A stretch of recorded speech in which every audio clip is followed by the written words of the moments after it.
Taigi tęsime pokalbį apie vyro ir moters skirtumą, kuo jie skiriasi ir ar būna draugystė tarp vyro ir moters. Yra tokia paplitusi nuomonė, kad tos draugystės negali būti, nes vis tiek anksčiau ir vėliau viskas užsibaigs ten meilė. Teisingas atsakymas yra ir taip ir ne. Priklausomai iš kieno pusės ta draugystė. Iš moters pusės laisvai gali būti tiesiog draugystė, be jokių tenai lūkesčių, be jokių, kaip sakant, tiesiog draugystė ir mes daug tokių pavyzdžių žinom, kad moteris draugauja su savo ten klasiokais, buvusiais kažkokiais ten vaikystės draugais, ten šeimos draugai, tiesiog draugauja. Tuo metu, kai vyras, jisai šiaip savo niekados su moterim nedraugaus. Jis niekados nedraugaus su moterim, kuri jam seksualiai nėra patraukli. Visų pirma, jūs žinokite, jeigu jūs turite draugą, moteris, jeigu jūs galvojate, kad jis šiaip savo su jumis draugauja, žinokite, kad jis vis tiek svajoja, fantazuoja, tikisi, kad su jumis anksčiau ar vėliau jisai permiegos. Tokia yra vyrų prigimtis. Neapsigaukite ir po to būna nesusipratimai, kai vyrai pradeda pykt, priekaištauti, sakyti, kad nu kaip čia taip mes jau šitiek draugaujam ir nieko nesigauna, o moteris jinai net neįtarė, kad jisai kažko laukia, jinai tiesiog draugauja. Va toks yra skirtumas.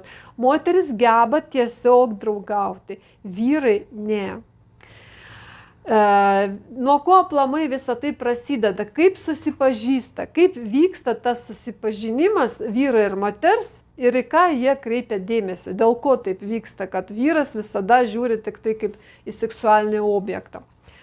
Sakykime, vyras pamatė, jis pirmą kartą mato moterį, jis ją iš karto įvertina pagal išvaizda. Išvaizda čia yra svarbiausias faktas, pagal kurį vyras moterį įvertina.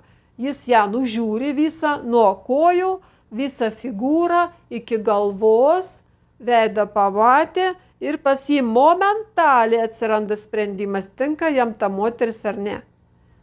Momentaliai. Jis supranta, ar atitinka jinai jo ten skonius, kažkokius kriterijus, pagal kuriuos jisai savo atsirenka moteris, kurios jam patinka. Jis iš karto mato, patinka jinai jam ar ne, galėtų jis ją permiegoti ar ne. Moteris ne, jinai ilgai gali bendrauti, šiaip savo šnekėti su vyru tiesiog kaip su žmogumi. Žinot, kai būna tiesiog žmogus be lyties.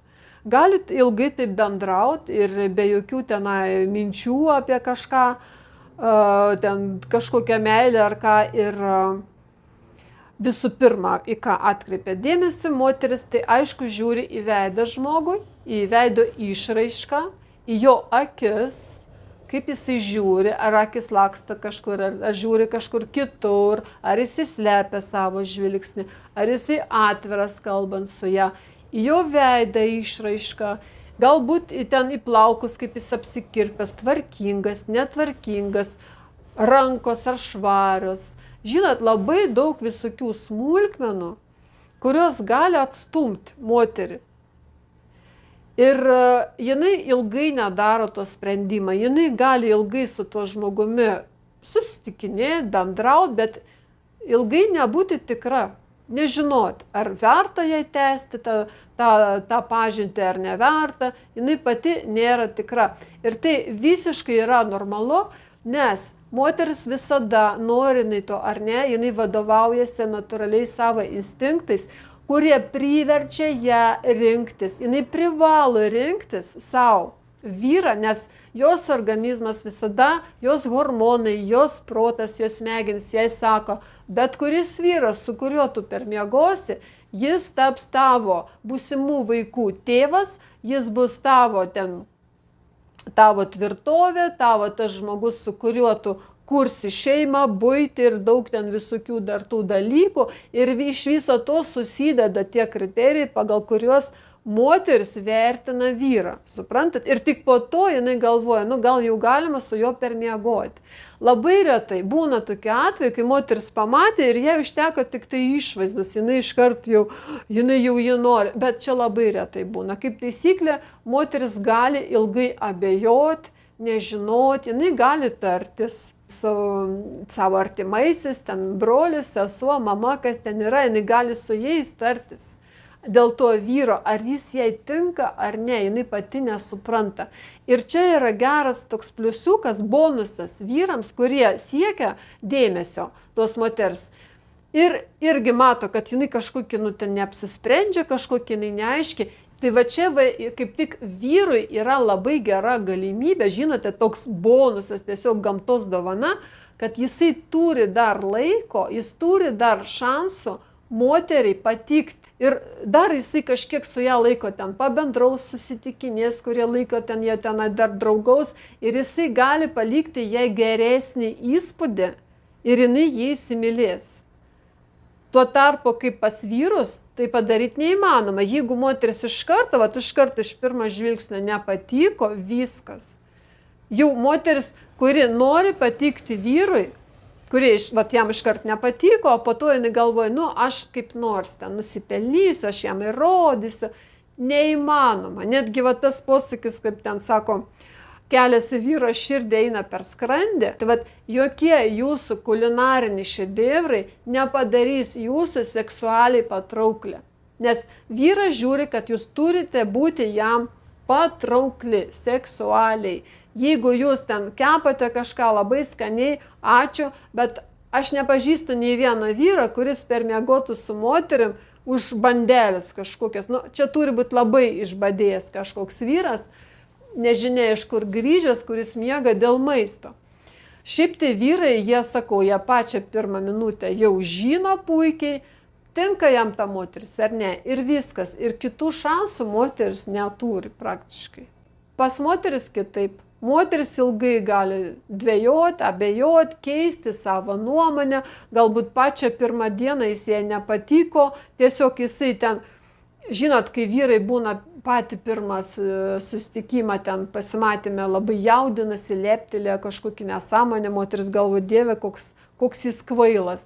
Tarp kitko, moteris labai kreipia dėmesį į intelektą. Jeigu vyras yra intelektualiai žemesnio lygio negu moteris, jau čia problema tikrai. Vyras gali miegoti su moterim, kuri yra kvailesnė už jį ir jam netgi lengviau su tokia moterim.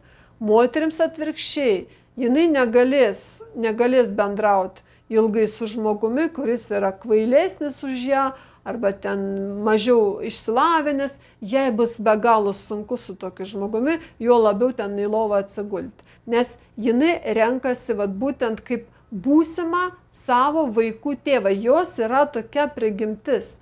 Jei hormonai, jei smegenys sako, kad tas vyras, su kuriuo tu dabar atsigulsi, jis bus tavo būsimų vaikų tėvas, jūs kursit kartu šeimą, buitį, auginsit ten, auklėsit vaikus.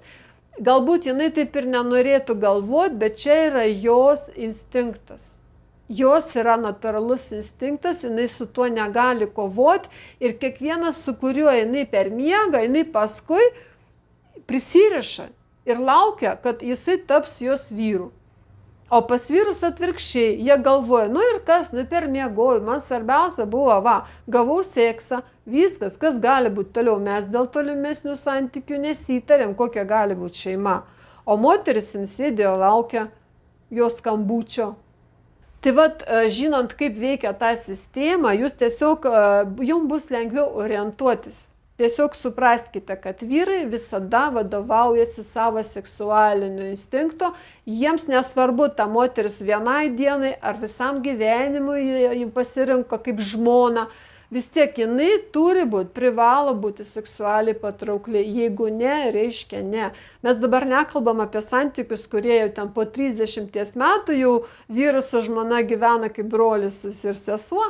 Ne, mes dabar kalbam apie pradžią, kaip prasideda. Vyras visada, jam svarbu pirma seksas. Moteris, jinai labai apie daug ką galvoja.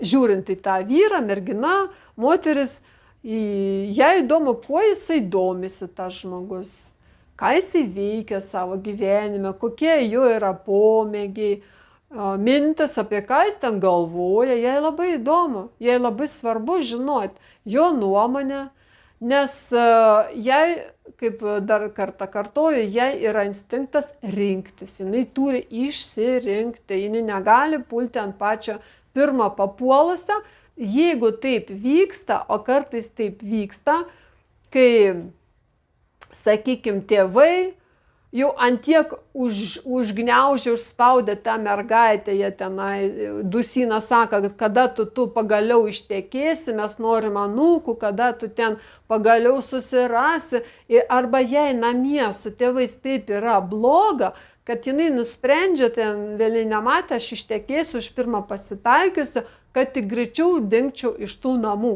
Reiškia, jai namie yra bloga. Jie ten spaudžia arba jie ten skriaudžia, jin tiesiog nori gyventi atskirai. Ir tada jinai gali bet kokį pirmą pasitaikiusi tiesiog sakyti, gerai, važiuojam, gyvenkim kartu, o po to, aišku, po kiek laiko jie tenai supras, kad jie netinka vienas kitam ir tada, kaip jie sako, mes nesutapome charakteris. Viskas dėl to, kad jinai nesirinko. Kad vyras rinksis, iš jo tikėtis tai neverta, nes jie nesugeba. Vat šitaip rinktis, kaip moteris renkasi, kaip būsima žmona, jie nelabai sugeba. Labai dažnai vyrai pasirenka tiesiog grinai pagal išvaizdą, vat į savo išvaizdą tokią, vat, nusipiešė vaizduoti, rado tokią moterį, viskas, jam tinka. Jie taip nuodugniai nežiūri kaip moteris. Ir vyrams būdinga daryti daug klaidų. Dėl to moteris yra protingesnis. Vat gamta taip sutvėrė. Vyrai nelabai išrankos. Moteris labai žiūri, ilgai sprendžia, kaip sakiau, tarėsi galbūt su kažkuo, jos abejoja. Su kuo surišti savo gyvenimą, su kuo pradėti tą šeimą, jos gali ilgai galvoti. Gali neilgai, jeigu jas ten namie kažkas spaudžia vėją iš namų, taip gali greitai ištekėti, o paskui pasigailėti. O gali ilgai galvoti, čia irgi visiškai normalu, kad moteris ilgai sprendžia ir netgi ištekėjus, jinai dar gali abejoti, paskui gali būti ir taip, nes čia yra moters prigimtis, kad jinai taip labai rimtai, visada rimtai žiūri į santykius. Ir jeigu tie santykiai tęsiasi tik vieną naktį, moteris vis tiek po to prisimena tą vyrą, galvoja apie tą vyrą, nes jai jos prigimtis neleidžia jį iš karto pamiršti. Vyras gali pamiršti. Iš karto susirado kitą ir pamiršo. Moteris ilgai galvos, kad ir vieną kartą buvo ten, permiegojo, išsiskyrė, jinai vis tiek apie tai galvos, nes jos yra tokia psichika. Jinai negali taip iš karto paimti ir išmesti iš galvos vyrą, su kuriuo ką tik permiegojo. Jinai negali jį paimti ir pamiršti. Jinai gal labai norėtų. Taip, permiegojo, ten sekantis, jinai galbūt ir norėtų, bet jai taip neišeina, nes pas ją yra visiškai kitokia psichika. Jinai netokia kaip vyras. Tai va. Čia mes dabar kalbam apie taisyklės, nekalbant apie išimtis. Yra išimčių, visada visur yra išimčių, mes apie išimtis dabar nekalbam. Mes kalbam apie tai, kaip būna vyras ir moteris vienas kito nesupranta, dėl to, kad jie priešingybės.